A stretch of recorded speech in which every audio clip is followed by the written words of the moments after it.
Good afternoon, everyone. It's a pleasure to be able to welcome you, first and foremost, to the second President's Lecture of this academic year.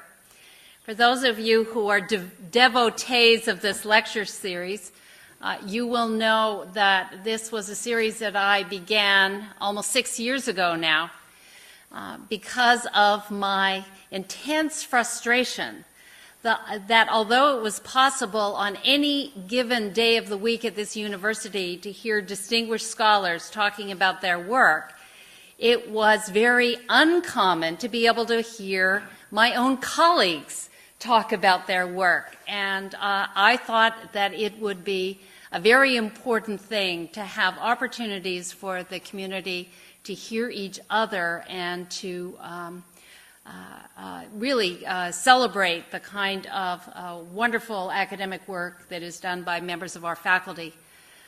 There is no finer example of that than today's lecturer, Andy Moravcsik of the Department of Politics in the Woodrow Wilson School.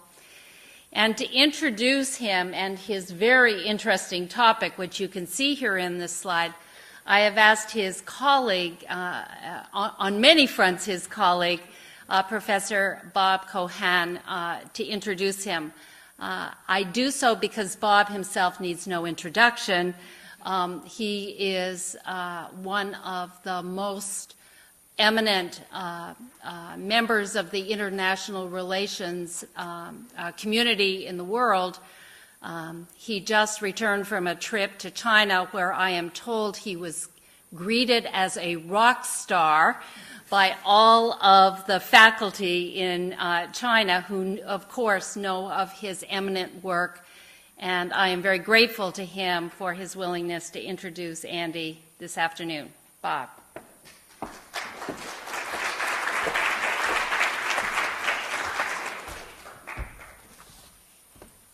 Thank you very much, President Tillman. Stories become amplified when they cross the Pacific. It's a big ocean. I wouldn't take that too seriously. Andrew Moravcsik is a Renaissance man, making him almost unique among social scientists. His multifaceted talents and interests range far beyond political science. He is an expert cook and opera critic, for example.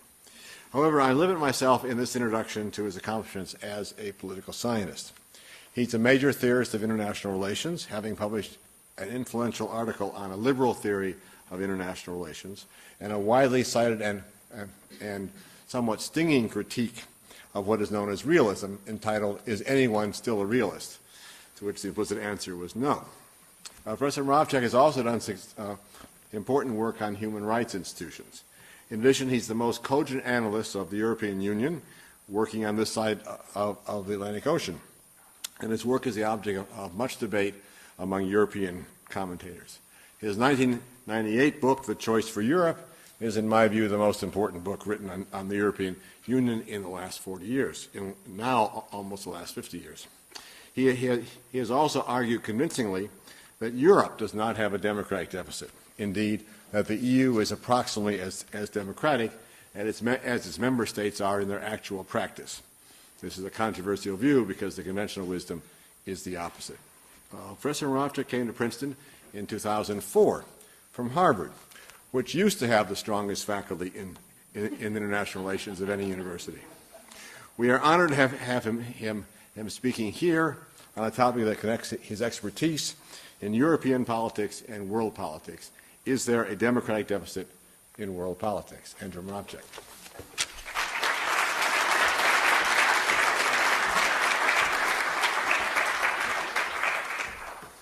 I'd be very happy to accept a return invitation from Shirley to speak about the death of opera, which is a topic I have in the back of my mind. But today I'm constrained to speak about whether there's a democratic deficit in world politics, by which I mean, is there a democratic deficit in multilateral institutions? That is, the cooperative structures we have in international politics.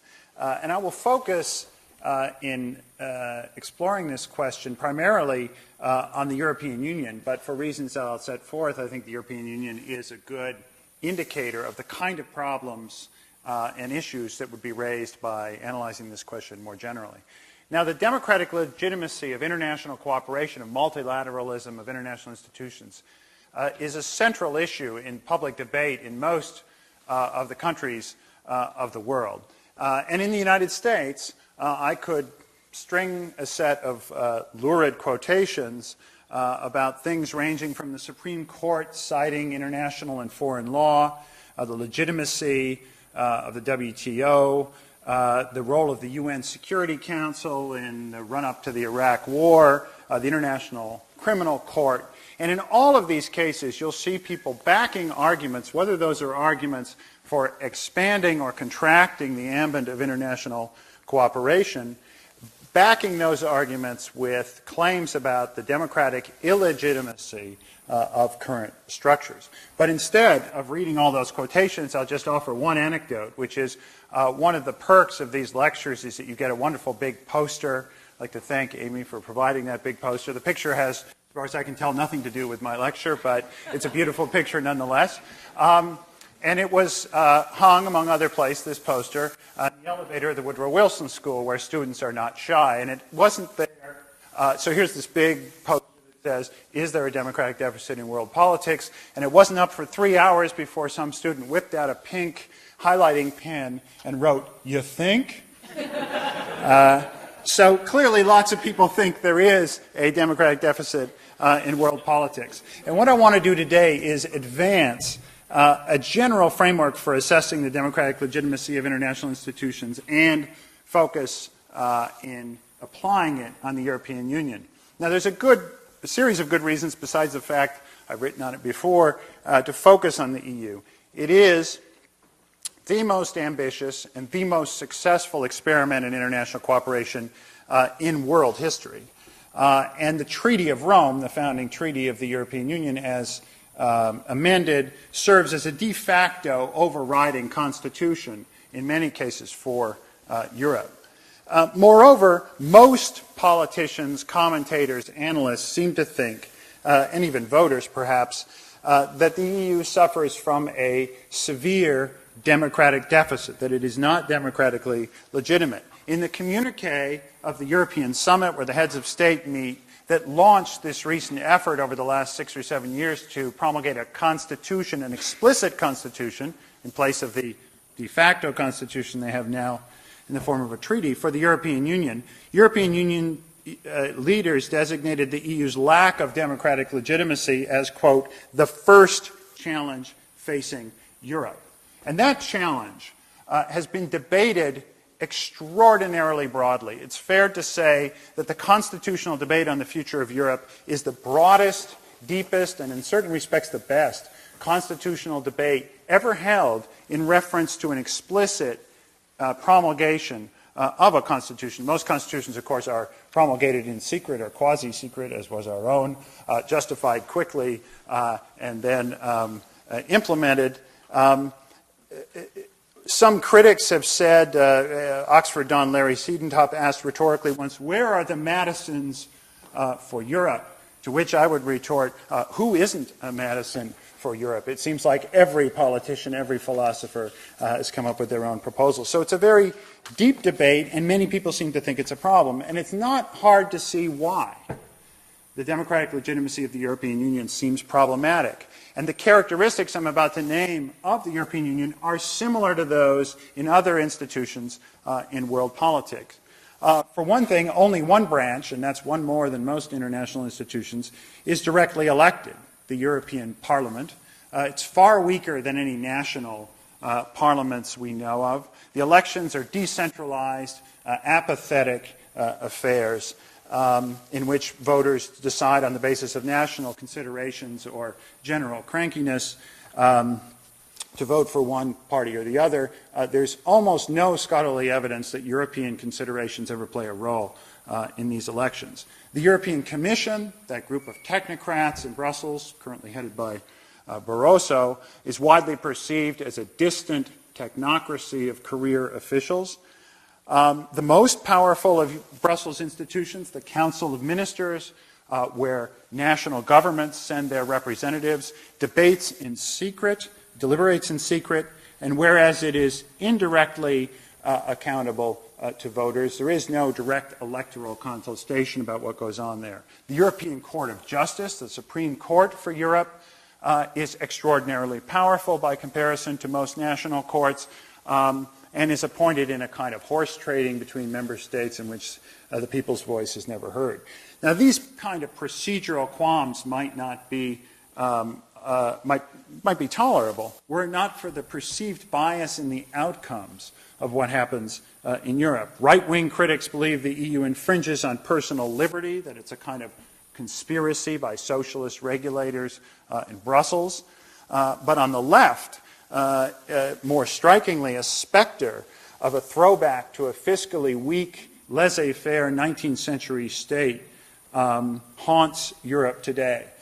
EU directives promote wider markets, promote harmonized regulations so business can get what it wants, but there is no social policy, no social welfare policy in Europe, and that generates a lot of suspicion.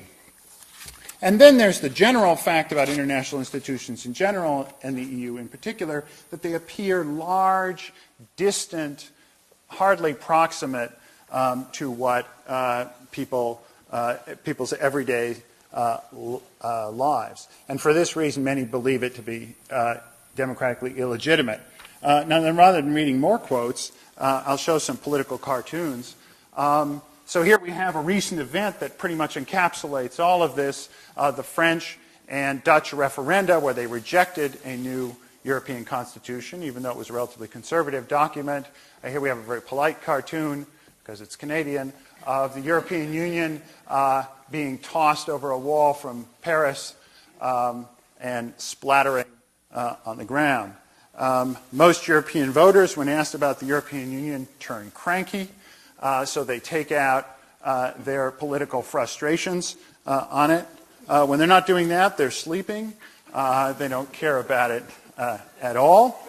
And the general view of people, or particularly political cartoonists, of the officials in Europe is that they really wish all these people would just go away. So here we have two officials on top of the Berlaymont building in Europe. Wouldn't Europe be so much better without all these Europeans that gum up the works? A technocratic monolith. And some people are so concerned about that, so they really think this sort of lack of legitimacy will undermine what is, again, the world's most successful experiment in international cooperation. That's it with the slides. I'm not going to PowerPoint my way through. My argument today is that if we adopt reasonable criteria for judging the democratic legitimacy of international institutions in general, and the EU in particular, we will find that the EU, and presumptively other similar forms of international governance, are democratically legitimate. Or to put it more precisely, EU policymaking is as transparent, as accountable, as effective, and as responsive to European citizens as the governance of national governments that constitute it. So to make this argument, I proceed in two steps. First, I set forth some reasonable criteria for judging such institutions, and then I will apply those criteria to the European Union. So how do you reach a conclusion about whether or not an international institution is democratically legitimate? Now, my claim here is that any applied assessment of the democratic legitimacy of real existing institutions must meet two criteria, the first philosophical and the second pragmatic. The assessment must be philosophically coherent and pragmatically feasible. So let's consider each in turn. First, the standard of philosophical coherence imposes the requirement that the assessment of whether or not an institution is democratically legitimate be made relative to some fundamental normative conception of democracy that is explicit, coherent, and general. And a philosophically coherent conception of democracy, my apologies to my political philosopher colleagues here for the simplicity of this argument, contributes to the justification of a particular real-world democratic form by offering a set of standards that rest on some mix of fundamental political values, liberty, equality, solidarity, toward which we hope that the realization of which the system works. Now, I'm not by training a political philosopher, and I'm not seeking here to make any fundamental contribution to political philosophy. Instead, what I'm going to do is take as given a set of philosophical positions we see in the debates about multilateral institutions in general and the EU in particular. Almost all contributors to such debates, or the arguments of such contributors, can be divided into four categories. Arguments that draw on a libertarian conception of democracy, a pluralist conception of democracy, a social democratic conception of democracy, or a deliberative conception of democracy. Now, I'll explain precisely what these are in a moment, but for now I'll just say that libertarians are concerned with limited governments, with liberty before all. Pluralists are concerned with accountability and accurate representation of public preferences. Social democrats with offsetting economic inequality, and deliberative democrats with encouraging active participation and debate. And for the moment, I simply underscore that any argument about whether or not an international institution is legitimate needs to be based on some philosophically coherent standard of this kind. So that's the first criterion. The second is the pragmatic feasibility of the proposal. Any comparison between existing international institutions and some ideal form of a perfectly participatory, perfectly democratic, perfectly egalitarian or deliberative politics is utopian. Such models are not realized anywhere, even in the ideal Westminsterian or ancient systems sometimes held up as exemplars. And so it's a trivial matter that to deploy such ideal metrics to demonstrate that any political institution that exists, like the EU, doesn't meet the basic democratic criteria set forth by such theories. Yet it's unfair to judge the EU or any other institution by standards that no modern government can meet. And any useful assessment of its democratic legitimacy must be based on a comparison with the actual functioning of national democracies and the actual mechanisms used in real life to approximate those ideals. Now, this would seem a very simple and straightforward point, except my contention is that most critics of multilateralism in general, and the EU in particular, are in fact working with utopian rather than real-world standards that take into account the imperfections of political life. And one particular difference between ideal standards and applied standards, the applied world of politicians and political scientists, is particularly relevant here, which is that ideal democratic theories tend systematically to overlook the limitations on the ability and willingness of individuals, even in fully democratic societies,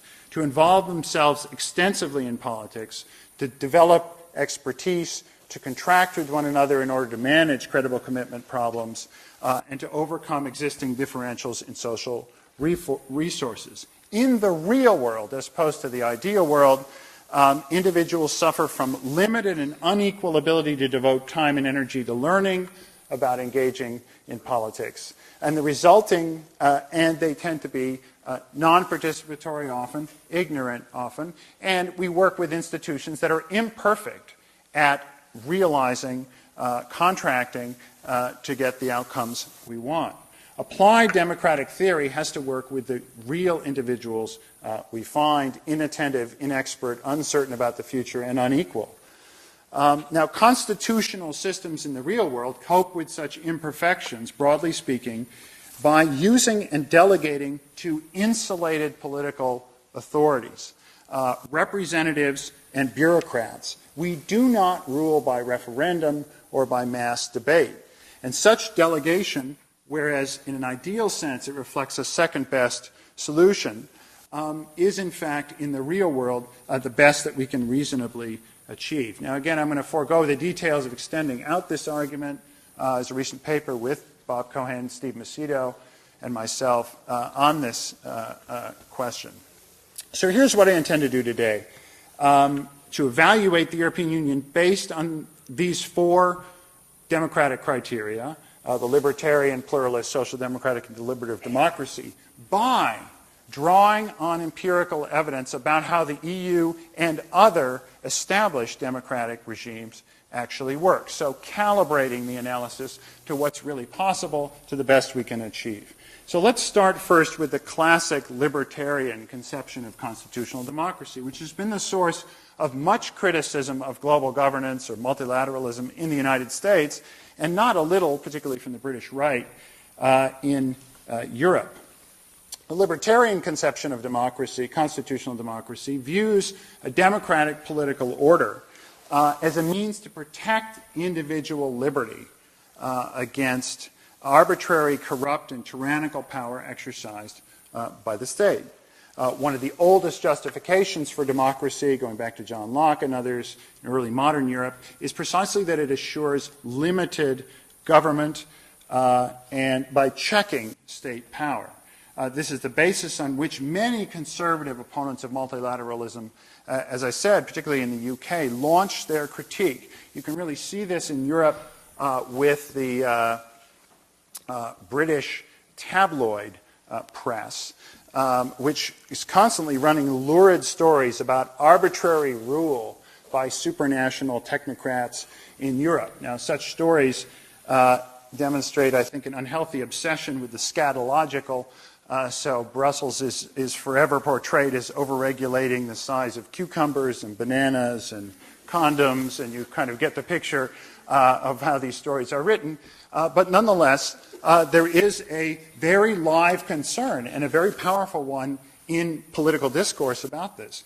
And it's not just a tabloid concern. Oxford Larry Siedentop writes of, quote, bureaucratic despotism by a superstate in Brussels. And in a wonderfully anachronistic reading of EU history, he portrays the EU as the natural follow-on of imperial French efforts to control Europe, starting with Napoleon and Louis XIV, and to propagate the French administrative state across the entire continent. Jeremy Rabkin from Cornell sees European unification similarly as a kind of imperial scheme that could only be promulgated by people who don't have a really American, robust sense of their liberties. And the underlying concern here gains some superficial plausibility from the fact that what the EU does is very technocratic. It regulates economically in a complex way, and again, as we said before, it's distant. It's not directly subject to electoral control. Yet my empirical claim about this libertarian argument is that the specter of an autonomous European superstate is from beginning to end an illusion. This is the least plausible of the various democratic critiques. In fact, the European Treaty, Constitution, imposes very strict constraints on what European governments, what the Brussels government can do, and it really combines elements, the weakest elements of most of the world constitutions we know, and then extends them even further. Imagine a consensus democracy like the Netherlands combined with federalism like Canada, combined with checks and balances like the United States, combined with limited fiscal capacity like Switzerland, and you're sort of moving in the direction of what the EU actually looks like. Now, more specifically, here are the problems with the libertarian claim. The first is that the actions of the EU are under extraordinarily tight national control. There are high standards for delegating any authority to this body. Brussels can't just grab authority. For the most part, the EU is based on a treaty, and that treaty requires, like any international treaty, unanimous consent to change its terms. This must be followed by national ratification on whatever terms a nation state chooses to do it, parliamentary or referendum or bureaucratic. And this is a threshold for constitutional revision much higher than any existing nation state except Switzerland. And no wonder the EU has developed over the past decades only by incrementally moving in a series of core areas on the basis of a consensus of first 6 and then 9, 10, 12, 15, 25, and now 27 countries.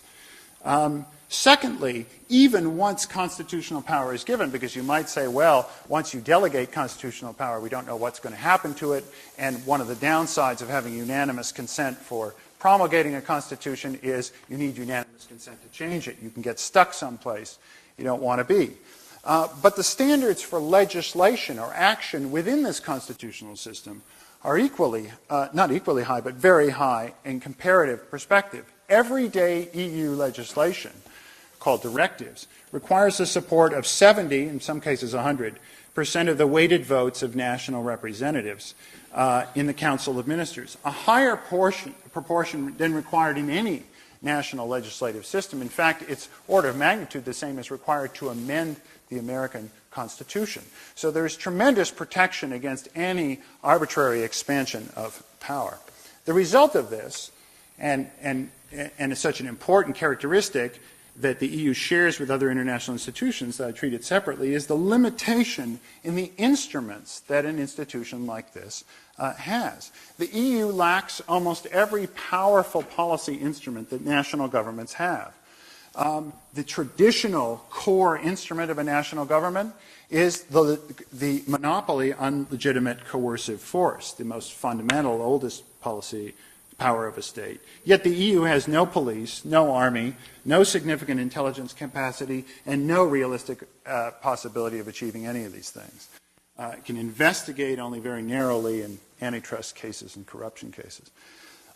Nor does it have the preeminent instrument of the modern state, which is the power to tax and spend. The EU's ability to tax is capped at about 1% of the combined GDP of its members, which is about 2% of public spending in Europe, so the other 98% is spent by national and local governments. And even in the areas of the greatest fiscal activity, national resources trump EU resources. Take the agricultural policy, commonly thought of as an EU policy. In France, commonly thought of as a country that gains more, rightly, as a country that gains more than the average one from the policy, over 2/3 of spending in the agricultural sector in France is national spending, which gives the French state the power to offset most of the effects of European policies. So instead, the EU is condemned in perpetuity to be what the scholar Gian Domenico Maione calls a regulatory state, a state with instruments of regulation, but very few instruments of fiscal discretion. Now, some of you are thinking, perhaps, that, yes, but the power to regulate is an immensely important power in the modern world. Great power lies in bureaucratic discretion over the application and implementation of rules. So perhaps these Brussels gnomes in the British tabloid press are exercising power that way, regulating the size of cucumbers and thereby controlling the British nation. But who implements most EU regulations? Not Brussels. EU officials number fewer than 30,000, of which maybe 5,000 are really decision makers. You have to remember that a multinational organization requires more than its share of translators, chauffeurs, and then there are these quirky facts about the EU, like because the French and everybody else have never agreed, its parliament meets sometimes in Brussels and sometimes in Strasbourg, so you have to move those files back and forth once a month. That takes a lot of manpower. You're talking about a workforce, even if you take the larger number, no larger than a medium-sized European city. It's 1/40th of the civilian workforce of the federal government in the United States, a country noted worldwide for the small size of its public workforce. So the task of implementing EU regulations falls necessarily to national parliaments and national officials. It's as if all federal law in the United States were implemented on a relatively discretionary basis by states. And whereas it is hard for legal reasons for states to avoid implementation permanently, they can shape it, delay it, and adjust it in a way that fits their needs. Now, these existing constraints on the EU not only limit arbitrary or corrupt action, the kind that people who are libertarians concerned about limited government care about, But it's also true that these constraints are integrally connected with the core constitutional structure of the EU. So none of this is likely to change anytime soon. Libertarians should really view the EU as a model, the world's best model, of limited government of precisely the kind they normally support. So much for the libertarian critique. The second possible democratic view you might hold is a pluralist view, a view that the EU is an unaccountable body because it is not directly responsive or accountable to the people's views. It may not be arbitrary or corrupt, but its policies may be biased or not responsive to people. Let's remember that despite everything I've said about its inability to arbitrarily expand its mandate, the EU is, in certain areas, a remarkably powerful institution. There are essential and important areas of European life, notably market liberalization and regulation, monetary policy, trade policy, antitrust and anti-subsidy policy, certain parts of agricultural policy, industrial standardization, even parts of environmental policy that are primarily emanate from Brussels. It totals probably 10 or 20% of what goes on in European politics. The EU is a global superpower by virtue of its united status in areas like international trade. If you're a soybean producer in Nebraska, you are producing soybeans to European standards because European standards are the tightest ones on the global market. You're never going to sell soybeans that can't be resold anywhere in the world. That's an extraordinarily powerful, united capacity of an institution. Moreover, in some of these areas, semi-autonomous institutions like the Court of Justice, the Central Bank, the public prosecutors in Europe, and the trade officials play a very important role. And that's where our second set of critics, the pluralists, enter. The pluralist conception of democracy equates democratic legitimacy with direct and formal accountability of elected officials to their electorate. Political institutions are democratically legitimate when they afford active individuals a meaningful and equal ability to influence policy outcomes. And the EU, as I said before, is presumptively suspect. Its elections aren't really elections on European issues. Robert Dahl, the political scientist of the 20th century most associated with pluralism, argues, quote, to ensure public debate, it would be necessary to create an international equivalent to national public competition by parties and officials seeking office. And he points out that governance in an international institution by foreign policy means of national governments is a constraint on democracy. He says, in democratic countries, it's notoriously difficult for citizens to exercise direct control over many key decisions in foreign affairs. What grounds do we have for thinking that citizens in different countries engaged in international systems can ever attain the degree of influence and control over decisions that they now exercise within their own countries?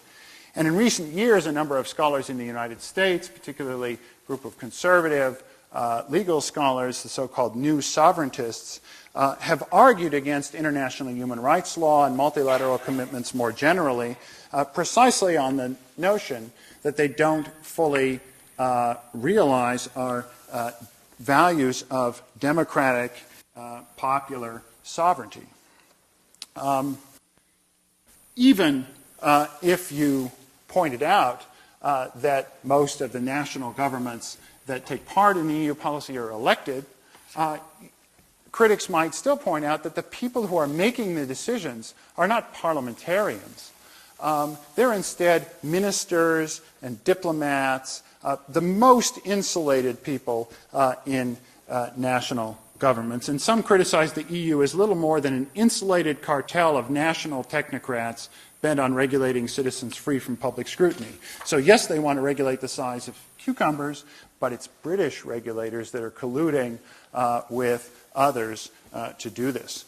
Now, This is a more plausible critique of the EU because there is some descriptive truth to the account of how European policymaking takes place. It is, in fact, more indirect than national policymaking. It is delegated.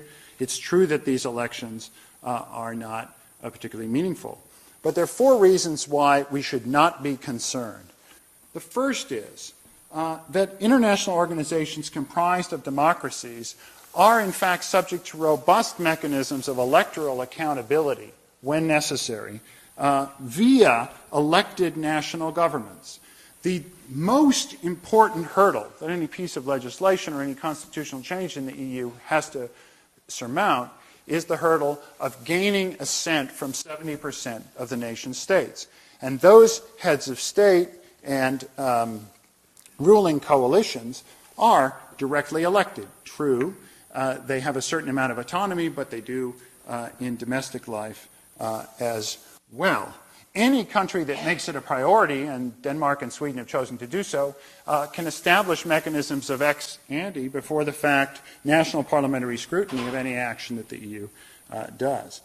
The second point is that EU legislation is shaped by checks and balances. You might say, well, yeah, in theory there are these democratic limitations on the EU, but in practice nobody seems to exercise them. So what stops the member states from doing whatever they want, evading control of their own public by working in this more remote international arena? And the answer is checks and balances. The EU is not a system of parliamentary sovereignty like Britain or Sweden, but like the US, it's one of separation of powers and federalism, with responsibilities divided horizontally among branches of the European Union and vertically between layers of government, the nation states and Brussels. Rather than one big electoral mandate, there are dozens of smaller pressures on EU policy. Bob Cohen and Ruth Grant have a good paper on the many ways that political institutions can be made accountable indirectly by funding decisions, by nominating decisions, by ex post sanctioning of various kinds. And others have made a similar argument in the EU context. To get an idea of how much input there can be without ever having a single direct deliberative election about European policy, consider how a bill becomes a law, as we would say in undergraduate Congress course, in Europe. Now, to summarize what might be another interminable PowerPoint presentation, legislation passes crudely through the following procedure. First, the elected leaders of 27 member states consensually place the item on the agenda. B, a technocratic secretariat appointed by these democratic member states, the Commission, proposes a piece of legislation. The member states, directly elected, vote by the 70% majority, or sometimes 100%, in favor of that piece of legislation or amend it. An absolute majority of directly elected parliamentarians in Europe amend and assent to that bill, negotiate with the Council. Then national governments, again directly elected, transpose those EU rules into national laws by whatever parliamentary or bureaucratic procedures they choose. National bureaucracies, under the control of democratic parliaments, just as they do with domestic laws, implement those, and all this is subject to oversight by both a European court and national courts working together in a complex procedure. Indirect control is ubiquitous, and this is true of most international institutions. Some are simpler than the EU or have fewer direct democratic links, but all of them are tightly controlled insofar as democratic governments are involved in them by democratic accountability from home. So the appropriate question to ask is not who has any say over EU legislation. The appropriate question is who doesn't have any say over EU legislation. If there's a sort of political flaw in the system, it's that too many people perhaps have a say. And one interesting implication, this is my third point about the pluralists, is that this makes the system enormously transparent. If you have a system where all the heads of state, followed by a technocratic body of EU officials, followed by 27 national ministers, followed by 700 European parliamentarians, followed by hundreds of national officials and courts have oversight. It's impossible to keep a secret, which is one of the reasons why the American form of government is somewhat more open informationally than, say, in a pure parliamentary sovereignty, some purely parliamentary sovereignty systems, because it's just impossible to keep things secret for long. In fact, recent research on the EU suggests that the regulatory and legislative procedures in Europe are as open to input from civil society and as open as compelled to give reasons and provide transparent information as the relatively open systems of Switzerland and the United States. So the EU may be unfamiliar to its citizens, but it is not closed to its citizens. And one other implication of this is it's almost impossible to be corrupt. Now, of course, it's impossible to be corrupt to start with for the limited government reason that if you don't have any money, it's hard to be corrupt about giving it up. But it's also hard in the little money that you have there to do anything secretly. And I'll tell one anecdote about this that I think is an exception that proves the rule. Some years back, an EU commissioner from France, Edith Cresson, was unceremoniously removed from office for slipping a very small consulting contract. It was a couple $1,000s, I think, to a hometown dentist, believe it or not. Now, Cresson's previous record in French politics was sleazy even by French standards, which is saying something. Nonetheless, she'd risen to be prime minister.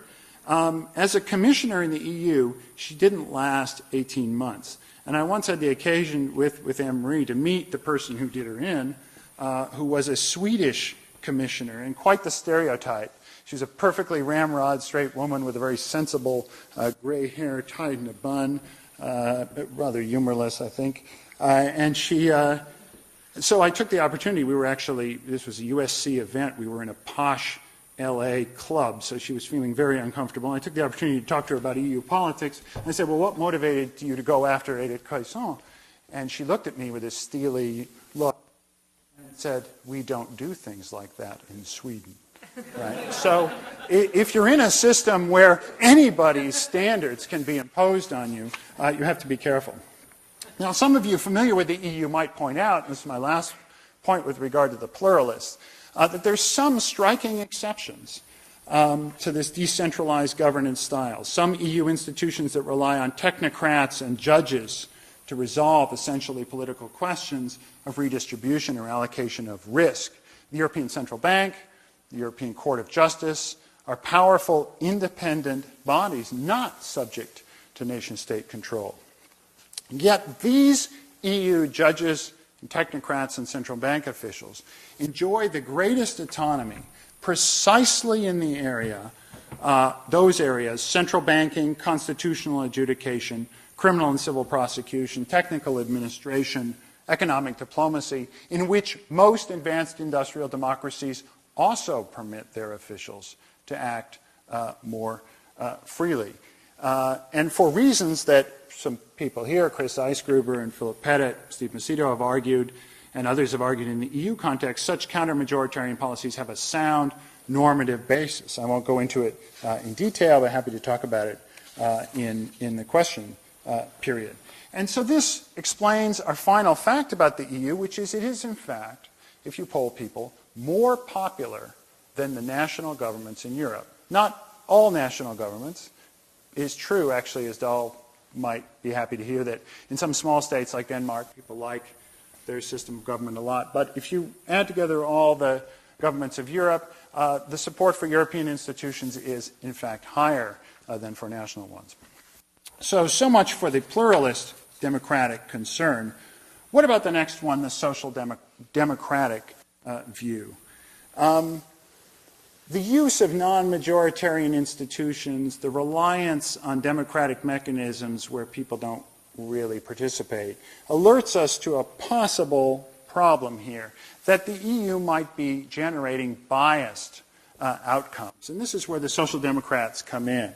Drawing on a tradition that dates back to Schumpeter and Polanyi, represented today by Jürgen Habermas and others, Social Democrats view political institutions, democratic institutions, primarily as means to offset the inequality in concentrated wealth that tends, in this reading, to naturally accrue in capitalist societies. So here the concern is not that the EU is too strong, it's that the EU is too weak, that it has a very robust mechanism for promoting free trade, for promoting markets, for promoting things that businessmen want. Negative integration, it's often referred to, but very little capacity to engage in positive integration, social welfare policy, consumer protection, labor, healthcare. And this is also inherent, because if you have an institution that can't spend money, do a first approximation, and has to act by unanimity, it's not really possible to have redistributive policies that have any meaning.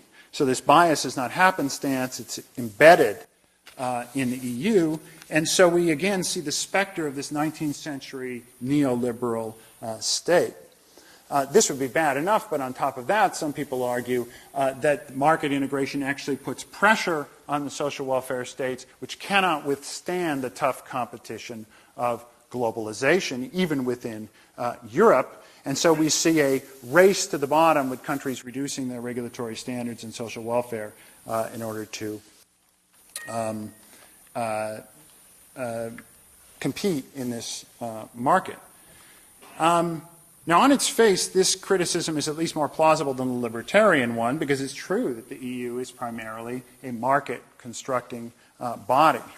But nonetheless, when you look at the studies of social welfare provision in Europe, one sees the following things. First, social welfare provision in Europe is relatively stable. It is trending downward slowly, but it's not imploding. And as Jonas Pontusson and others here at Princeton have shown, there is no consistent negative correlation between globalization and social welfare cuts. And you see that from the textbook examples like Sweden, Denmark, Finland, of countries that are highly globalized and top the Economist chart of competitive countries in the world, and nonetheless have extremely robust social welfare systems. Nor is there much evidence of bias in EU policy. But the most important fact about the social democratic critique is that studies show time and time again that the critical constraint on social spending in Europe, on spending on pensions, medical care, redistribution, does not come from the EU or from globalization. It comes from economic, demographic, and fiscal trends, particularly the aging of the population. The system is stable, but needs to be consolidated. And so even if there is some neoliberal nudge from the EU, that's the direction in which, for technocratic reasons, the EU is going to have to go. Even the member states are going to have to go anyway.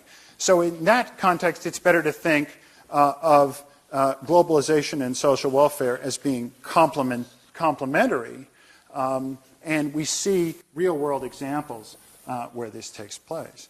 Which brings us to the last and most radical critique, namely the deliberative democratic critique.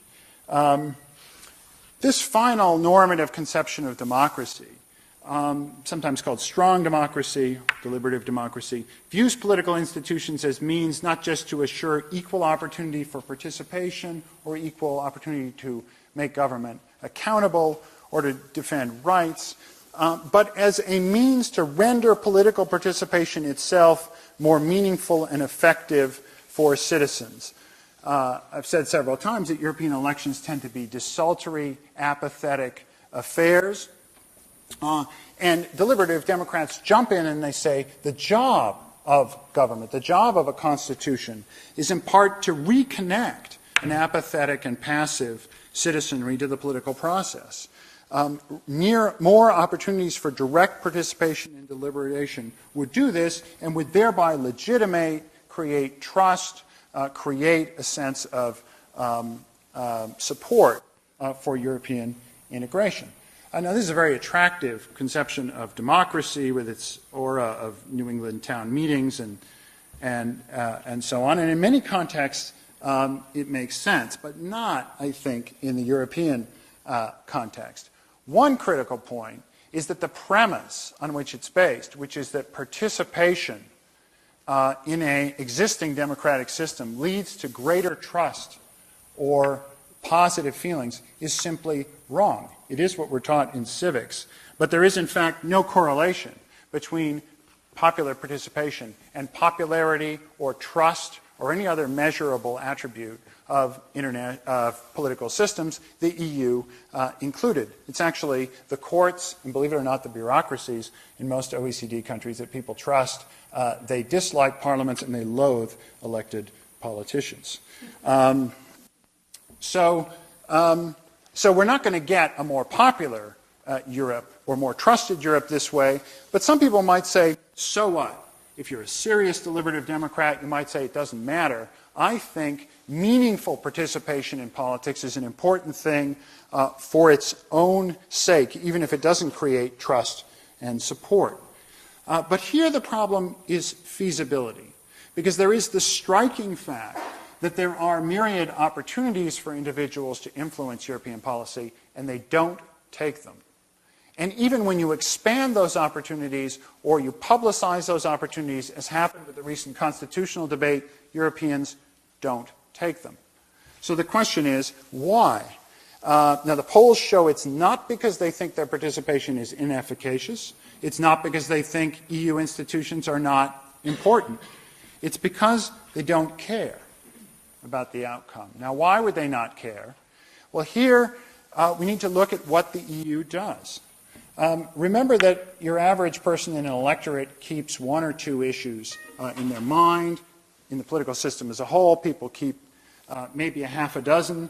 But the five most salient issues in OECD democracies, they're almost all the same, is healthcare, education, law and order, pensions, and social security policy, and taxation and fiscal policy. None of these is an EU competence. Instead, the EU has to build a polity on the basis of trade liberalization, agriculture, removal of regulatory barriers, environmental policy, foreign aid, and foreign policy coordination. These issues are important, but they're not important enough to mobilize active political behavior, organization building, learning, and deliberation on the part of the public, not anywhere. And in a world without salient issues, facilitating political participation is perverse. What you end up seeing is what you saw in these referenda about France and the Netherlands, where almost nobody, something like 70 or 90% of the votes, depending on how you count, had nothing to do with the European Union at all. And upwards of 95% had nothing to do with the content of the Constitution. So you promulgate political participation in a situation where you don't have the kind of stable, salient issues that structure domestic polities, and you end up with chaos. You could, of course, force people to pay attention by forcing issues onto the European agenda, like social welfare policy, that aren't there now. But if you did that, then people would be likely to leave the European Union. They don't support those issues, and there are, in fact, we can talk about it in question time, no viable proposals on the table to do that.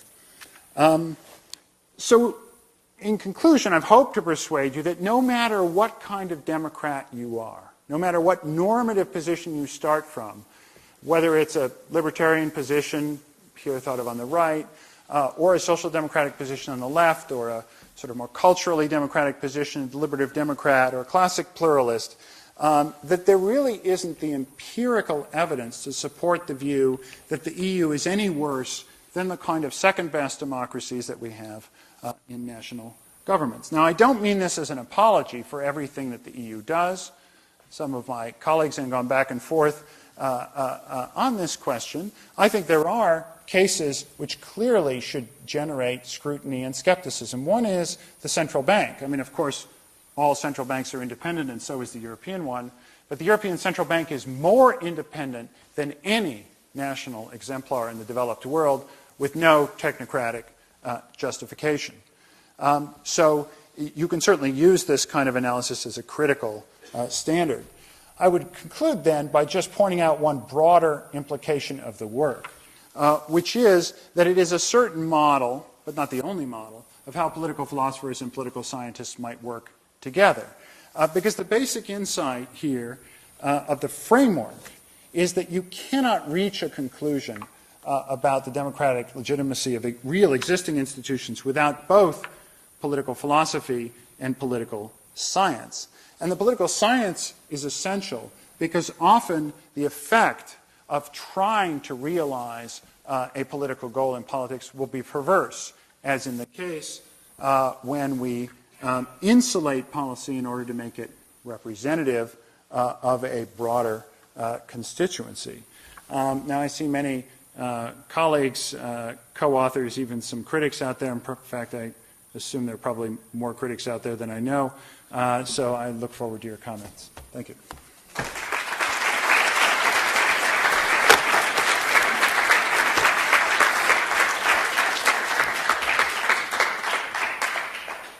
Critics, colleagues, and fans, are there questions? Yes, David. You make a very convincing case for the European Union, but I couldn't help wondering if you applied your same approach, the same analytical framework, say, to the United Nations, how do you think that would play out? Just, I realize that's not your topic. Right. Well, some of the things would be similar, right? I think that the focus on indirectly democratic mechanisms, the fact that you legitimate international institutions not by direct action but by indirect action via national governments, the extraordinary constraints that make any kind of black helicopter scenario about the UN kind of absurd, the transparency of what goes on there, should you choose to know. These things are constants across international institutions, I think, as is the ultimate domestic power to decide how things are implemented. There's one difference relevant to this discussion, which I think is important, which is the EU is an institution of all democracies, where you can assume a kind of floor of democratic behavior and draw on that. The UN is not. And that raises complications, but those complications cut both ways, right? On the one hand, you can't assume that what the representative of pick your favorite authoritarian state is saying is in any sense democratically legitimate. On the other hand, insofar as most international institutions are dominated at the end of the day by powerful states, and insofar as those powerful states are democratic states, you at least have fair democratic representation of their views. You get into a different issue then, which is whether or not the distributive conflicts between countries are managed in the UN in a reasonable way. And that's a question I actually didn't address here. I'm more concerned with the democratic issue of whether these institutions should be more participatory. And in many ways, international institutions, this is something that Bob Cohen and Steve Macedo and I have worked on a bit in another paper. These international institutions can serve to help facilitate democratic mechanisms, not just in non-democratic states, but in democratic ones as well. Yes. I guess, Mr. Moravcsik, you mentioned the four standards of democratic legitimacy for the EU. Which one of them is actually in most danger, if you were projecting the future? Which one is actually in any danger of slipping away? Well, I think the deliberative one is in a sense tragic, right? I mean, because there is an ideal there and the EU doesn't meet it and can't meet it. So my argument there is a little bit different than the argument in the other ones. It's that the only way to deal with these kinds of issues is to deal with them in a non-deliberative way. So the principle is in danger by virtue of the fact that it's much more difficult to realize, I think, than the other ones. And people have been on fundamental grounds critical of deliberative democracy.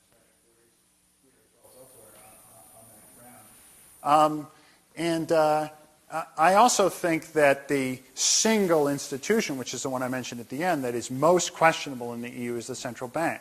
Now, it's hard to know exactly how questionable it is because people don't understand monetary policy and central banking as well as they might. So we don't actually know, to the best of my knowledge, precisely what the effect of central bank independence in the European case is on the distribution of wealth across Europe. So it's hard to know exactly what the effect is. But you have this gut level feeling that if you have an international central bank that is less accountable than any national one, and there's no economic reason to justify that, quite the opposite. Most people would say that the more diverse a currency area is, the less plausible it is to have a single currency and a single policy, that's something that one would want to think twice about. Yes, yes. Sorry, I don't know your name. Yes. I find your argument very convincing, and similar presentations have been made during the debate in France on the constitutional treaty. The problem is just that it apparently seems too difficult or not, or people just do not buy that, what they did in France. And it was too easy to read in other things in what the EU represents. People are worried about in Turkish accession negotiations that were open in Turkey, and where most people do not agree that they should have started. What do you think should be made institutionally at the moment to make people then believe that it is democratic? Are there any sort of small changes that can be made now in the current crisis? Well, I certainly don't believe that sending people like me around to give them 50-minute lectures on democratic theory is going to do it. So we'll have to think of something else. And I think the best option is to de-democratize. Europe is intrinsically dull. Really, I hate to say this as somebody who teaches about it and wants my students to work on it, but the truth is, day to day, crafting the Bosnian stabilization force and regulating these cucumbers or whatever else is not interesting stuff most of the time. And because these aren't salient issues, it's not something that people are already mobilized on, the political parties are already formed around, it's not one of the big 6 issues. In fact, it's extremely difficult. So my view is, great. Let's encourage them not to pay attention. If they don't like the outcome, or if the outcome falls in a number of areas, certain environmental items are like that, there are a few foreign policy items that are like that, then people will mobilize. In fact, they do in a very issue-specific way to get what they want. Now, my colleagues in Europe are quite skeptical of this. They say, well, no, the genie's out of the bottle, there's nothing we can do, it's a mistake to have this constitutional process that mobilized everybody, but now, horses out of the barn, we have to live with it. I don't believe that's true. I think the public has a remarkable ability to forget. And the example of this would be the actual vote on enlargement. It's true that there are some people in France who don't like enlargement, although it's also true that only something on the order of 6 to 8% of French cast a vote having anything to do with Turkey, if we believe what they say.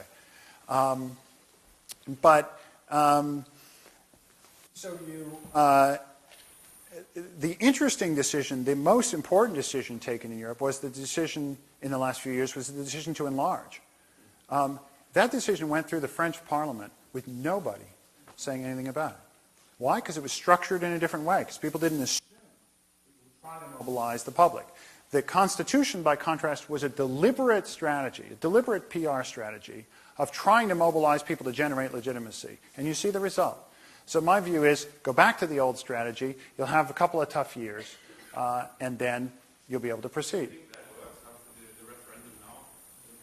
Well, the only barrier I see to it is that the French president, in his infinite wisdom, managed to write into the Constitution that some enlargement issues were going to have to be voted on, and the socialist candidate has promised a referendum. But if Sarkozy were elected, for example, which is why an extraordinary number of people who care more about Europe than they do about their political alignment in Europe today are saying they secretly hope Sarkozy wins. And the reason is because he's not committed to any kind of democratic action in Europe, and then you can get rid of this Constitution, which is a relatively insignificant document in the substance anyway, and move on with everyday policy making. And I think their instinct is right. Other questions? Yes. Is there any effort in other parts of the world to replicate an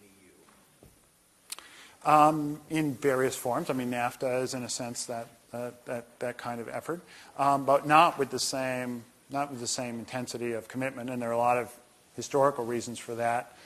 Some are ideological or geopolitical, but perhaps the most important one, at least in my view, is that Europe is a continent of now 27 countries, but it's always been a rather large number of small countries who are extremely interdependent, more interdependent than any other industrialized countries as a group. And so the pragmatic necessity of cooperating is enormous for them. And there are people in this room, Helen Milner, who have written on the precise kind of trade relations that facilitate this kind of cooperation. But if you were just making a checklist of the, sort of the 10 things you look for to make a viable, deep commitment to regional integration, Europe's got a lot more than anybody else. But I do believe that the lessons are applicable. That is, all right, maybe the institutions that Asia comes up with in 20 years or that are being used in NAFTA or Latin America uses in Mercosur, maybe they're not exactly the same, but the basic political problems they have to face, adjudication, effective negotiation, the regime theoretical problems that we look at are similar. And so I think the European experience is a very striking experience for the whole world going forward. And that's particularly true if you take the somewhat decentralized view of how the EU really works that I elaborated. Anne-Marie Slaughter's worked on networks internationally. And the EU is, in a certain sense, much more a network than it really is a hierarchy, or in many respects it is. And that is certainly a generalizable proposition about it. Yes, yes. Does it matter to your account that to some extent it's quite a static picture and a more dynamic picture of what's going on within nation states around democratic legitimacy would show that national polities are really struggling. Political party membership is disintegrating in Europe. Trust in politicians is at a lower level than we've ever seen it. Turnout is dropping almost across the board. And for an institution that, as you pointed out, essentially borrows all of its legitimacy from national policies, does that matter? I mean, I think there's a kind of plausible case to say, fine, Europe is no more or less democratic than the nation states of which it's composed. There's also a case to say that as the legitimacy of those national states disappears, Europe has to, in a sense, stop free riding and create some legitimacy of its own. Right. That's a very good question, and it gets to the heart, I think, of what the struggle that politicians face here. And there's bad news and good news. The bad news is it's true that all governments in Europe are relatively unpopular. The reason is not because they are less democratic than they used to be or because their political institutions aren't designed quite right. It's more or less because what they have to do is not popular. It's not popular to consolidate social welfare systems. It's not possible. It's not popular to balance the claims of the old and the young. It's not popular to think about how to replenish the labor force. Europe has to do things that are not politically popular. And so it doesn't, and traditionally when we think about how to empower governments to do things that are in the long-term or diffuse benefit of the society, the public good, but are opposed by either some salient public opinion or by specialized interest, we think about insulating politicians from those kinds of pressures. And that's why people say things like, let's get over with the French election because the moment electoral constraint, they might actually get things done. So I think the same kind of logic in a certain way applies. So that's the and the bad news is also that this then spills over into the EU. So that explains, I think, a lot of the reason that we see when we do open it up to discussion why we see so much opposition. You see people 95% concerned about domestic issues voting 60% against the EU. So they're reflecting that dissatisfaction. The only good side of the story is in almost every respect, the EU is what it does, what it is, how it works, is more popular and more trusted than the national governments, right? So in a bad world, the EU is doing pretty well. And that's the best that can be said for it, but that's the political world. That's how politics works. Yes. These attributes, do they tend to stifle or enhance innovativeness for EU collectively or individual nations? That's an interesting question. You mean legal innovation or private sector innovation? What kind of innovation? Well, people, let's say there's some entrepreneurship or creativeness, because now you have so many constraints which are building this so-called what you call it, transparency. You just cannot do automation want to by itself. Right. I mean, even on an individual basis, on a government, each nation state basis, it can do it. Well, or maybe it will find a way that it will create an avenue, which it cannot do before, now it can do it. Well, one reason why I'm not so concerned about the second order declining legitimacy of the EU, that is the fact that politics in general has a bad name, less effective, is because I think there's less for it to do. Now, this is a controversial view. My colleague this year, Joschka Fischer, disagrees with it. But I think there is a kind of stable European constitutional compromise. There are things that the nation states do that they will continue to do, like tax and spend and provide social welfare. There are things that Europe does that it will continue to do. And there are actually relatively few policies that are credible candidates to shift. Now, one of the characteristics about these two bundles, what Europe does and what the nation states do, is the things that Europe does are things that require an enormously high level of consensus, right? Everybody really has to be on the same page because you need to have unanimity and 70% support. So something like trade liberalization became a kind of unanimous policy of Western countries for the last 50 years, right? Might not remain that way, but certainly for the last 50 years it has been. There are other things, like social welfare provision, that different countries do in strikingly different ways.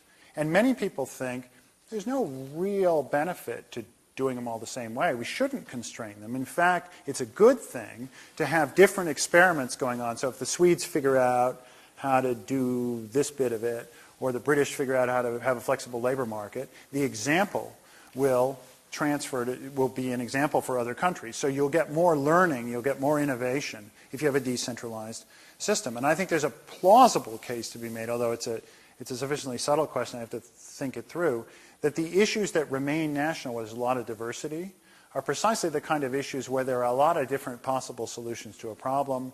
Some may work in some places and not others. And so there's a lot of that kind of decentralized innovation and learning going on, precisely as it should be. And the issues that are more at the European level tend to be the kind of issues like, we need to have catalytic converters on our cars, and we, shouldn't allow random protectionism of alcohol imports, that people now have come, or human rights, people come now broadly to agree on across Europe. So my first guess would be it's a pretty good balance they've struck, maintaining the innovation where it's needed, constraining it where it's efficient to do so. Yes. Someone with real interest in American politics, I was struck by two things. One, that you didn't even mention the previous example of what at the time was an international cooperation between 13 states to put together a constitution, which really is, by 1820, 1830, which is 40, 50 years out, is a much closer analogy. And now, when you talk about innovation, the federalism idea in the United States, Laboratories of the states. If you were applying the same four categories to the United States, say in 1830, would you get the same kind of answers? And how would that change how you might look at Europe? Well, the standards would be very different, right? Because it's 1830, so we would have a different expectation about what we think. For example, the claim about the social democratic claim was not really a live claim in 1830. So, to get one example, the Senate at that point was Right. a very undemocratic institution. Right. By the way you're talking about it, would you use the same criteria for judging the U.S. Senate at that point?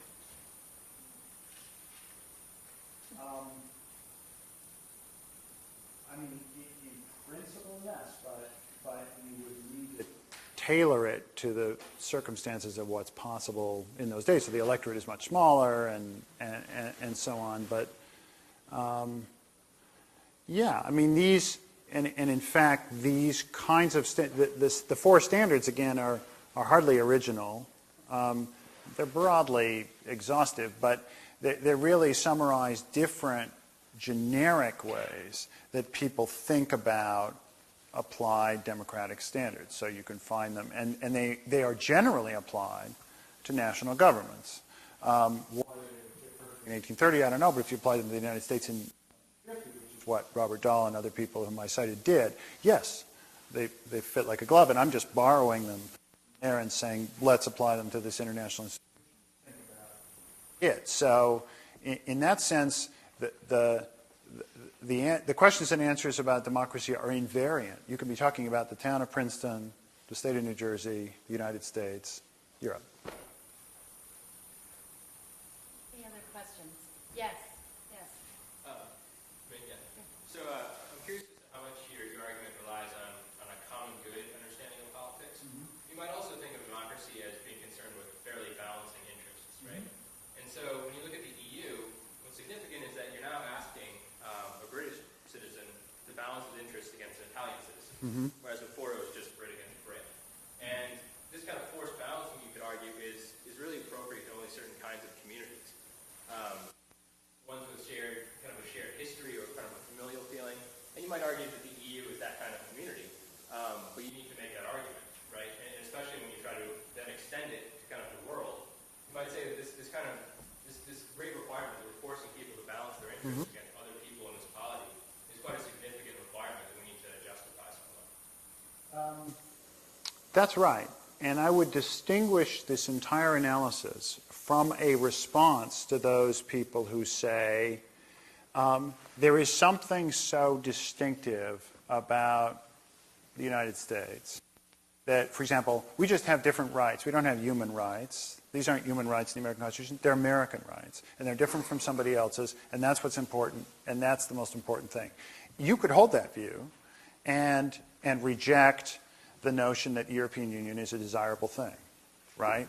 But that would not be a discussion about whether it's democratic. It would be a discussion about what it is, right? So I'm saying it is fairly representing and carrying out the general functions of democracy. If you say, well, I think the preferences of different states are such that they don't, and in my view, should not have any interest in this, that's legitimate. But I see that as a somewhat different argument. But I'd be interested in speaking with you more about it, because we actually discussed in the context of some other papers how to treat, there are a range of political philosophers, David Miller and so on, who argue in this way. And I'm not 100% sure in my own mind what the necessary relationship is between those kind of arguments and the kind of arguments I make here. Yes. You had a question?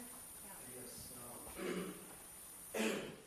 This EU is not a political organization. It's just a coalition of states as a consensus builder for trade, environment, etc. responsibility.